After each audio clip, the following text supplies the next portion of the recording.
Hey, what's up guys, aarava here, and welcome back to the episode of my F1 2021 My Team Career Mode, episode number 26 today for the French Grand Prix in Season 2. If you guys did miss the previous one, the Canadian Grand Prix, then be sure to go check that one out before you see this one. That was, well, a better one for us versus our teammate Sergio Perez. We finally actually beat him over a race distance, but our car lacked a little bit of pace compared to our rivals, which was surprising really, because Canada, I feel like, would suit our circuit, long straight. Our car is pretty decent in a straight line, I feel. You know, we've got the engine power now. You know, we're only just behind the Mercedes powered teams with a lead Honda powered car, and we've obviously done a lot of upgrades on the drag reduction, the weight reduction, so I was a bit surprised by that. But in the end as well, it was a tricky race. We had rain, which was very confusing in terms of the pit stop, so we made the most of it, I think, was the way I saw it basically, and we beat Perez. We're able to maybe get some momentum for that and build on that. I'm not expecting crazy things because Perez has been unbelievable and he's got a lot of points over us, but you know, maybe the start of, you know, a couple of races we can string together where we're matching him a little bit more and actually beating him in some races potentially, and you know, doing our bit to help the team in the Constructors' Championship. But we move on. We've got a bit of time but in between Grand Prix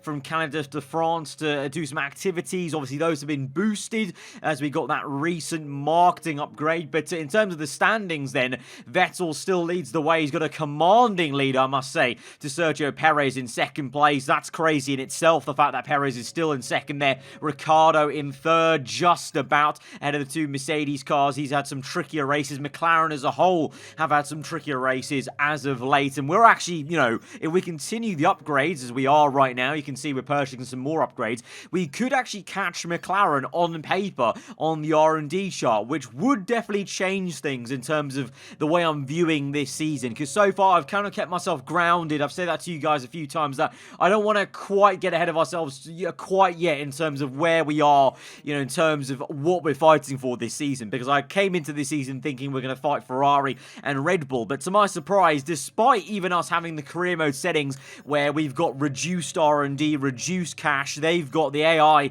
have all got increased cash in R&D. Red Bull and Ferrari have had a really tough start to the season, especially Red Bull. You know, Verstappen's had some awful races where he's just gone very unlucky, to be fair to him, and Ferrari as well, the same thing with them as well. So it's been a bit odd, and we're there kind of, you know, standings wise with McLaren and Aston and Mercedes, which is not where I thought we'd be. So I'm not sure where we're headed at the end of the season. I'm just kind of taking it race by race, which is very cliche for what they say in Formula 1, but it's cliche for a reason. It's very true. You just got to take it race by race and see what comes of it. But we're going to go ahead and purchase some durability upgrades as well as some performance upgrades, that was on the engine side of things, because durability still matters. Of course, at any moment we can have a random failure, so I think it's important to try and at least invest a little bit into that. I know some of you guys have been wanting me to do that, you know, from the start of the season when we had that very first DNF at the Bahrain Grand Prix, so we're finally getting into that. I feel like we're at this stage where we can afford to invest some you know, R&D into the durability and not the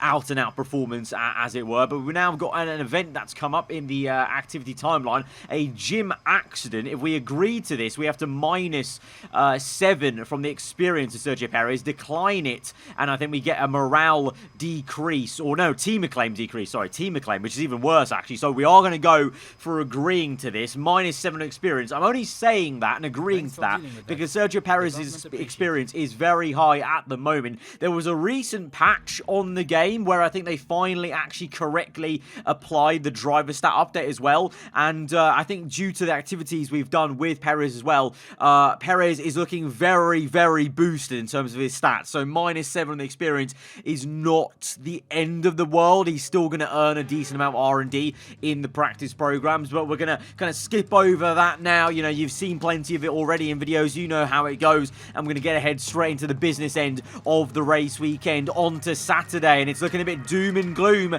and the rain has followed us from Canada. Not raining quite yet in Q1, and we're going to have time to get in our soft tyre lap, but it is starting to rain though as we are on this flyer, so important to get it in early. And one man who didn't get it in early was Max Verstappen. So as I said, Red Bull keep on, you know, tripping over themselves. Verstappen as well getting very unlucky, and he didn't go out early enough, and so his lap time was probably in very damp conditions, and he's knocked out in Q1. But you can see, you know, the pecking order was very kind of spread around and very random because of other people going at different times in the session. You know, when it's like that, and when a session's like that, you got to just go as early as you can, get the lap in early. Even if it's not a great lap, we still got through into Q2. And into that second session, then it is now fully raining, and it's very, very doom and gloom now. Like, there's literally no sun, and the exposure levels were quite dark. I actually thought something was wrong with the game for a second, with the textures not loading in properly, because it's very, very dark out here, and it's kind of actually almost hard to actually see where I was going, you know, kind of almost like the real drivers have. You know, they have a very poor vision in the rain. Obviously in the game off the T-cam you can see a bit more, but you know, with the droplets and how dark it was in a few corners, it was a bit blind, and the grip levels were quite poor, because I think the heavy rain is actually on the way. You can see the understeer I'm getting here, and I'm just trying my best here on the intermediates, but I think heavy rain is already falling. I can kind of tell a little bit by the textures on the right hand side of the circuit, and we've got yellow flags up the road as we cross the line, and there are a few people out on full wets. We just about got our timing on inters, and Hamilton's crashed. Oh, Hamilton's crashed in quali, and he's lost his front wing. We almost smacked the back of Hamilton, but this is where he was. I think this is the runoff at turn 1. Yes, it is on the right hand. He's way off the racing. I don't know how he even did that. Unfortunately, the replay camera, you know, I paused it as early as I could, and that's how far back I could. You can't obviously have a replay once quali's over, so that was as much as I could get from that crash. So I don't know what happened with Hamilton. He was on the full wets and apparently just, you know, span right onto the right hand side, then lost his front wing. So, you know, that's the first. It's the second time now this season we've seen a crash in quali. We had one in with Stroll at Baku, remember, at the castle section. But yeah, clearly now I think it's time for the full wet tyres, as it was very wet indeed. So here we are then on that flyer, and we've set 2 purple sectors, first and second. So this is looking very good. But by the third sector, the grip went away, and everyone else is on inters. So I think initially when I started the lap, it was time for the full wets, but then by the time I finished the lap, it was time to go back to inters, and I lost all the time and grip, and we've been knocked out in Q2, along with Sergio Perez. We've both been caught out. We both set lap times at the end on full wets, but it actually went back to intermediate at the end. So the rain confusing me once again to no end. This time, though, not really the game's fault. You know, that can happen in quali. You know, the rain changing, you know, very, very quickly. And so it went from basically inters to wets to inters again, but I went inters to wets and just firmed my decision. And to be fair, initially it looked like a great decision because I set 2 purple sectors, but I lost so much time in the last sector with a lack of grip on the full wets that we are knocked out. Ocon with a penalty ahead of us, so we'll move up 1 position at least, I think. But both of us out then in Q2 for the first time in a long while in this career mode series. So a little bit disappointing, but it is, you know, it's not as disappointing if it was in the dry. You know, in the wet conditions, these things can happen. We've just got to kind of take it on the chin and try and do our best to make up for it tomorrow. Maybe try something clever on the strategy, I don't know, but let's go to the grids and see what we can do. Hello and welcome to the Circuit Paul Ricard, current home of the French Grand Prix, an event dating all the way back to 1906. It's been held at many venues over the years, with famous moments from Dijon and Manicourt the feature of many a highlights reel. And let's hope we see more of those in the race today. We have 15 corners here at the Circuit Paul Ricard, 6 to the left and 9 to the right.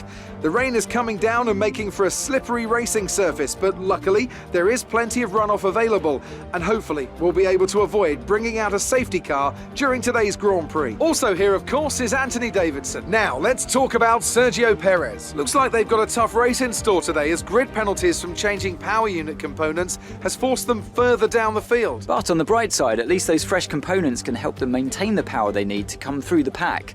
I expect to see them take a more aggressive approach today to make up for the compromised start. It's time to see how our drivers are stacking up after yesterday's exciting qualifying session. An immense lap from Carlos Sainz yesterday puts him in pole position, with Sebastian Vettel starting alongside. Considering the rest of the grid, we have Hamilton, Bottas, Lance Stroll and Ricciardo, Norris, Gasly, Fernando Alonso and George Russell. The owner driver, Latifi, Charles Leclerc and Mick Schumacher. Verstappen, Ocon, they'll be starting further back after an earlier grid penalty. Nikita Mazepin and Yuki Tsunoda. Giovinazzi, Ireland. Perez, they've taken a grid penalty. And Guan Yu Zhou. It's almost time for the lights to go out, so let's head down to the track and get this Grand Prix underway. So the rain has continued on into Sunday, but we've got an interesting outlook for the race because there is some sun on the way and a clear forecast for the end of the race. So it's going to be a wet to dry one, which means there could be a chance, an opportunity to try something clever and, you know, gamble on an early or late pit stop, whatever the case is, and try and miss out one of these pit stops because right now there's a 2-stop plan with 3 sets of inters. And even the session forecast is indicating actually that there's heavy rain at this moment in time, but it's going to be inters very soon.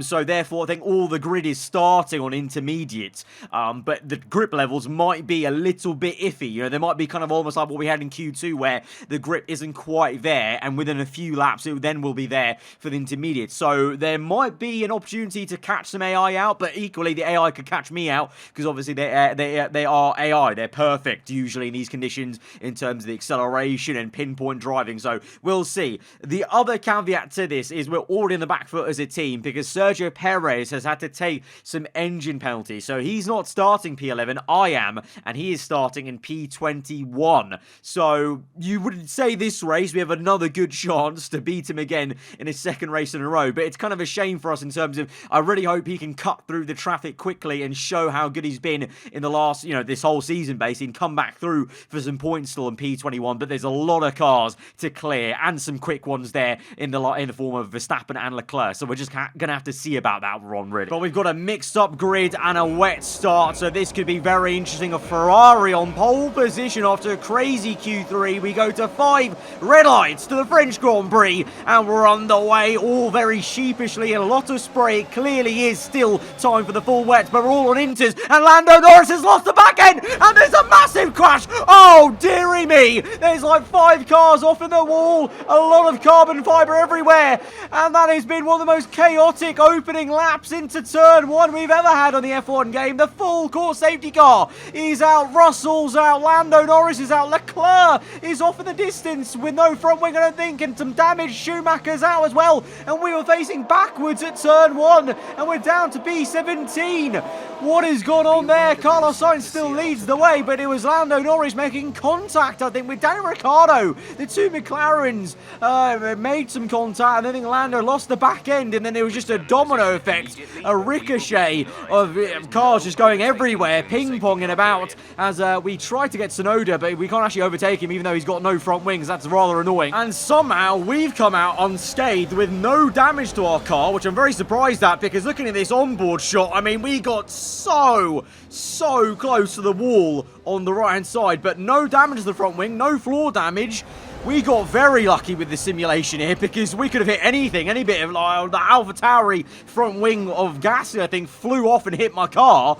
Yeah, we are very lucky. But let's look at an onboard then from Lando Norris's POV in the McLaren. I think he made some contact with, McLaren on the right, and then onto the Red Bull. And he's out. And then look at the carnage that effectively was all an effect of him spinning and nearly T-boning myself base. He's sideways on the circuit. Russell gets taken out by the Ferrari, actually.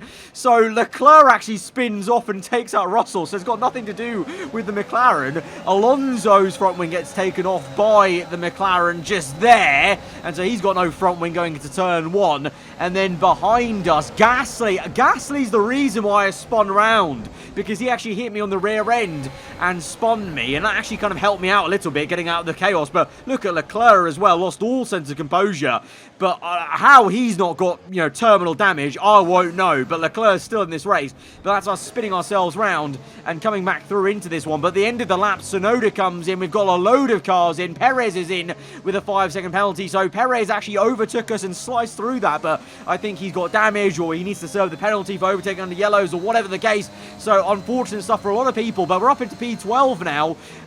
So kind of almost where we started in a way. But now we've got the likes of Leclerc ahead of us, and Guan Yu Zhou Joe in the Williams, in P10, Mazepin in P9. Both Williams are in the points right now after that incredibly hectic lap 1. That was almost Hungary, real GP vibes in terms of just chaos in intermediate conditions. But we go green now on lap 4 and get this race underway once again. And it's almost like we've been given a second lifeline here, because I'm still in disbelief actually how we came away with no damage whatsoever. The front wing very lucky, but any floor damage or anything from Gasly hitting us. But so we got to make the most of this then with a car that's still working as it should, as we now got Leclerc making a move on the Williams car. His teammate Sainz, who was on pole position after a very topsy-turvy Saturday, still leads the race then ahead of Sebastian Vettel in the Aston Martin. But we get Guan Yu Zhou on the exit around the outside. Obviously the Williams cars, they've done amazingly to get through that chaos into the top 10, but they are going to be a lot slower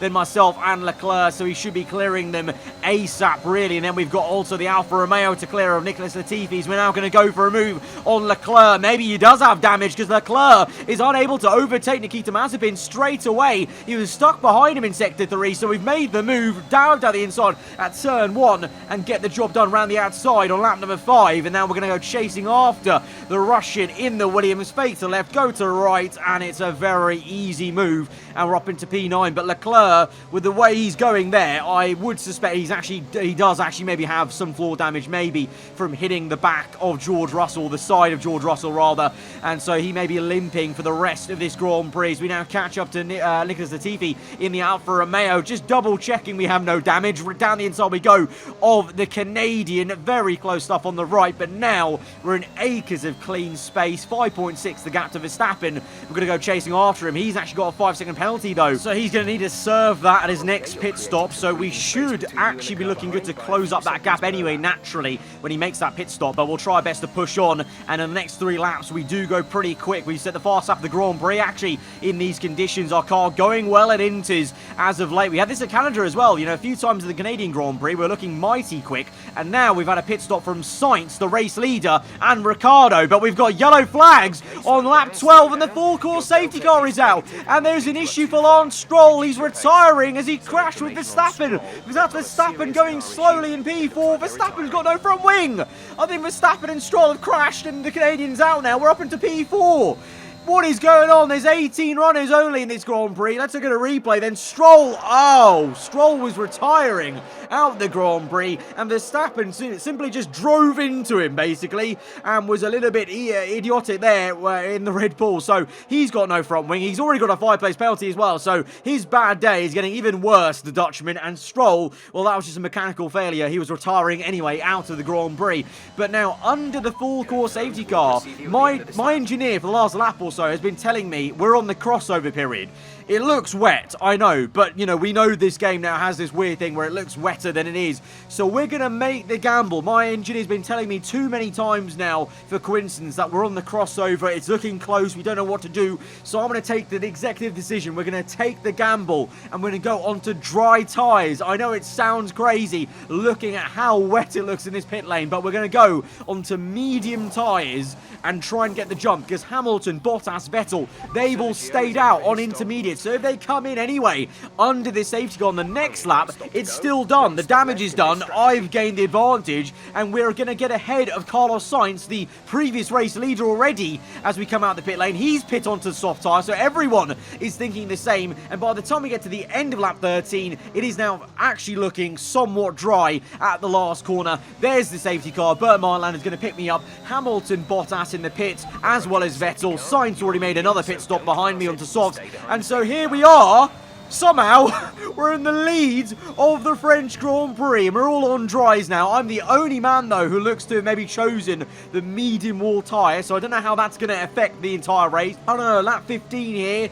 I almost hope we can maybe go to the end on mediums, and if so, we've made an absolute blinder of a decision, because everyone else, the softs, definitely won't go that long. The softs will only last about 10 laps. So we have maybe put ourselves in a prime position to capitalise on this already bonkers race, to make it more bonkers, because we're in the lead and we might have an actual shot of going for this race win. I can't believe I'm saying that, but I think we might do. And so far, this race is very much giving me those kind of vibes where, you know, just like in real life Formula 1, we had it at Hungary where something bonkers can happen because there's already been so much that's occurred in this race. So here we are then on the restart, playing this as clever as we can, slowing Sainz down, then bolting and trying to catch him out. I mean, it's a pretty good restart. He's not on the back of us there, but it's myself from Sainz. Latifi in the Alfa Romeo is in third place in a backmarker car. Ricciardo P4, Gasly P5. There's literally none of the top guys in the standings to be seen in the top 5. This is quite something, and we lead the way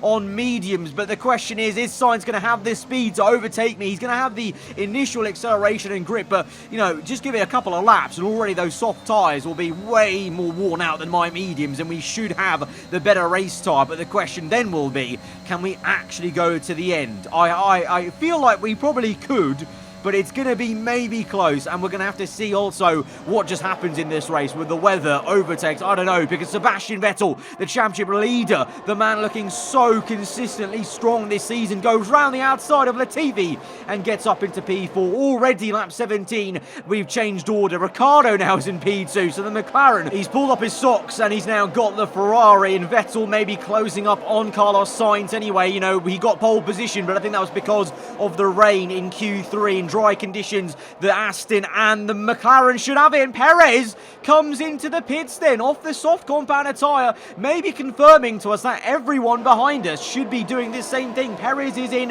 Sonoda as well, I think, and both of them were on the softs. They're going to go on to, well, I don't know, 10 laps to go, maybe another set of soft tyres, I would imagine. So that's very good news for us. Is now, we cut back to Sebastian Vettel making a blinder double overtake on Sainz and Ricciardo round the outside, down the hill into sector 2. What a move by the championship leader, and Vettel's there in second place, looking at the back of me. 3/10 the gap. Can we hold it? Can we hold this through? He's going to have DRS for now. We will, but it's close. 1/10 in it, but Vettel's in. Vettel's into the pits, as well as, I think, no, Sainz has stayed out. Ricciardo stayed out. Vettel's the only one who bolted in, so Sainz continues on, and he's looking to make a move. We need to go defensive to the inside. Sainz with DRS on the right-hand side of the circuit, while the inside line for turn 1. Very close, though. Can we go for this switch left to right? Ricciardo's right there in the mirrors as well, using ERS. We've got a great launch, though, alongside Carlos Sainz for the next right-hander. Oh, we've been spun!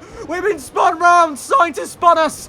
We've kept it going. No damage. No damage somehow. Ricciardo. I think Ricciardo's out. Virtual safety car. Ricciardo's out. Oh, did we hit Ricciardo? Oh, my word. This race. Oh.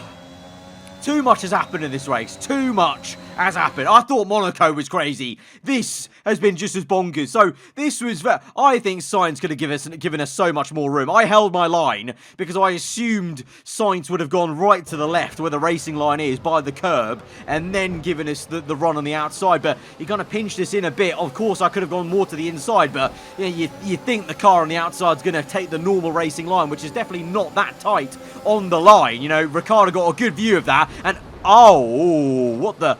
That was a very, okay. I was going to say that's a very light tap from myself on Ricciardo to go out of the Grand Prix, but it's actually the collision Ricciardo made with the Alfa Romeo on the track entry that sees him out of the Grand Prix. But once again, the F1 gods looking down upon us a little bit, not as much as the opening lap, because we do actually have some damage. I have asked my engineer about the vehicle condition, and the front wing is slightly tapped and damaged on the left-hand side where we made contact with the Ferrari, and you can see that with the understeer there as Leclerc attacks me, but Giovinazzi is in, Leclerc is in, one of the Mercedes cars is in, the other one continues on. I think that's Hamilton. Bottas is in though as well. Well, Sainz has already made a pit stop then, and so we're back up into P2. We're on the mediums though, and we're going to the end, 6 laps to go, and so now we're back into first place because everyone has made another pit stop for another set of soft tyres. No one can keep their soft tyres going, and so we're into the lead now with 5 laps to go, and Hamilton just made a pit stop, and Perez has come through for second place. It's a 1-2 for the team. Perez with the earlier soft tyre pit stop. These guys waited a lot longer to go on to another set of softs, and so Perez has jumped them all with all that chaos that's ensued. It's a 1-2 for our team. Sainz in third, Hamilton for the TV, Tsunoda, Gasly, and Bottas. Bottas trying to cut his way through, and then Alonso and Leclerc in P9 and 10. It's getting very close, and Alonso makes some contact with Gasly maybe, and oh, it's fine on the exit, and Gasly just about maintains that. But can Perez now 8.2 the gap? 5 laps left to go. I've got damage. Could Perez bridge the gap? Could he bridge 7.6 seconds and overtake us? We're going to have to see. Lap 22. The gap is coming down 2 seconds. He's taken out of us on 1 lap, but he comes in. What is he doing? Perez comes in. Has his tyres been short? Has he got a penalty? I don't know what's happened. I don't know what's going on anymore. Perez is coming in for another pit stop. Is anyone else? It's Tsunoda's in. So we've got a few people making a last-ditch pit stop with 5 laps to go. Are all their soft tyres gone, I wonder? Maybe they used them all in qualifying and in practice, and they're all gone. They're all very worn out. I don't know what's gone on here, but Perez is now pit from P2, and he's down to P11, and so it is Carlos Sainz back up into podium slot in P2, Hamilton P3, Bottas there as well, who's now overtaken Latifi with a very nice move, but no, he's not done it. He's got damage. Latifi's got him back. He's got damage on his front wing, so the Canadian, the Alfa Romeo, is still in P4. He's having a blinder, Latifi is, and now Gasly and Alonso may go and attack Bottas. Alonso actually defending from Leclerc. Gasly once again being the lead Red Bull family car, and he's not quite got Bottas there in a straight line, but he's trying his best, and he probably will get up into P5 eventually, because Bottas has some pretty poor damage on the front right of his front wing. But just a very mystifying end to this Grand Prix, because I don't know quite what's going on with everyone's tyres. It looks like no one's got any kind of fresh softs. I'll take them distance right now as it stands. Latifi still in P4. Bottas is now pit for that damage, and so it's a three-way scrap between Leclerc, Alonso, and Gasly. And Leclerc go to move round the outside of Fernando Alonso, but Alonso is trying his best, and they make contact. And oh, Leclerc slammed in the back of Alonso, and Leclerc is out the Grand Prix. And Perez, what is Perez doing? What? What is happening in this race? Has everyone forgotten how to drive? What is going on? Perez just cut the corner and smashed into the back of Leclerc. Look at a replay. Leclerc v Alonso. Great score, but Alonso really gets the elbow out, and then that's the simulation damage as Leclerc hits the back of Fernando Alonso. But then what is Perez doing? Perez has had a mare, and he's crashed into the back of Leclerc. I don't know what's going on, but Perez has lost all the focus he gained in the last 3 episodes or 4 episodes. And the full course safety car is now out. And we've only got a couple of laps left. It's a sprint race to the end, but we've got damage on our front wing. Can we somehow, for just 2 laps, hold on to first place and get a very dramatic first ever win on F1 at 2021 in this My Team Career Mode Series, Season 2, the French Grand Prix? Well, we're about to find out. Lap 25 onto 26, taking this very slowly, trying to catch Sainz, napping me Bolt now. But we've got, well, that Ferrari is quite quick, and definitely now with our damage, we'll be able to overtake us. Hamilton is going to be mighty quick. This is going to take some very strategic defensive driving, placing the car correctly. Sainz already through turns 1 and 2 gets a good exit on the outside. We're going to have to run him right to the edge, make a bit of contact. Hamilton on the outside again. We move to the outside, but actually no warning or anything like that, so maybe we didn't actually make any contact with Sainz. We just ran him out of the road, but we've got the, we've got the racing line. We're ahead of him, and we're able to do that nice and fairly, and we're going to maintain track position for now. Hamilton, though, no DRS, remember, off the safety car, so that will help us out, deploying ERS, holding the inside line, and then getting to the middle of the circuit. Again, Hamilton tries it around the outside, but again, we're just being super clever where we're placing the car, making sure we're taking every advantage of being the race leader, being on the racing line, and having that clean air ahead of us. And again, on the last lap of the Grand Prix, Hamilton round the outside, and him and Sainz goes up our side, and Sainz goes round the outside of him. Those two battling will help us out. Hamilton is trying his best, though. He's maintained P2. Sainz couldn't quite do it on on the outside of the chicane, but into the last sector. On the last lap, we still lead the Grand Prix, but Hamilton and Sainz are going to be bearing down upon us. Even Fernando Alonso might get stuck in there. He's in P4, Latifi P5, Ocon P6. Hamilton goes on the outside, but we push him wide a little bit, and now I'm in Sainz, and Sainz is through. No, Sainz is through. He's into the lead. If I had Whisker, we're now going neck and neck with Carlos Sainz into the final corner. Dive down the inside. Oh, so close on the left, but we hold it, and we manage to keep it ahead in first place, and we come to the line to win the French Grand Prix, our first win in F1 2021. My team career mode, and what a way to do it. What a bonkers race. We were backwards at turn 1 in P19, and we've won the race. We've witnessed some great battles around Paul Ricard today, and they've taken a fantastic win. Talk to me, Ants. What was it that set them apart from the competition today? Well, staying out of trouble was probably the most important factor here. In a race where half the field weren't classified at the checkered flag, you were able to guarantee a good result by basically keeping the car running. With their pace and a decent strategy as well, I don't think the race was ever really in doubt. A show-stopping performance from the three drivers approaching the podium right now. It's been an interesting Grand Prix, that's for sure. It's the second win for the team. Sergio Perez got it at Spain, and we have got it at France. Of all places, I definitely don't like this. I usually don't go well. It's not a great one for me in race pace terms. I enjoy it in qualifying because it's quite a nice lap to do, but in the race, I don't usually have happy hunting grounds here around Paul Ricard. But what a bonkers race. That had Hungary real-life GP energy with lap 1 in the rain. We were backwards in P19 in neutral gear, rolling the car. We even got spun around a second time by Sainz, the man we're fighting for P1 there, and we still came back through with a really, really clever strategy of a 1-stop. Everyone else did 3 or 2 or 4 in some cases, but we did 1 simple pit stop onto mediums and took it all the way home. What a bonkers race. What a mad one. So much happiness has come for that entire race, because that was just bonkers from start to finish. Guys, if you did enjoy that one, be sure to smash that like button. Let me know what you thought in the comments below. We're up into second place in the Constructors' Championship now after that. Mercedes down to third, McLaren, Ferrari, Alpha Tauri and Red Bull still dismally down in P7, and we climb ourselves up in the driver's standings as well. Was a day to forget for Sergio Perez, our teammate, but I'm sure he'll bounce back. I'm sure he will, but today is our day. Oh my word, I did not think we were going to win a race like that. I didn't think we were going to win our first race like that in such a bonkers manner. What a crazy one. Guys, again, if you enjoyed it, hit the like button. I'll see you guys next time. Hope you enjoy the rest of your day. Goodbye.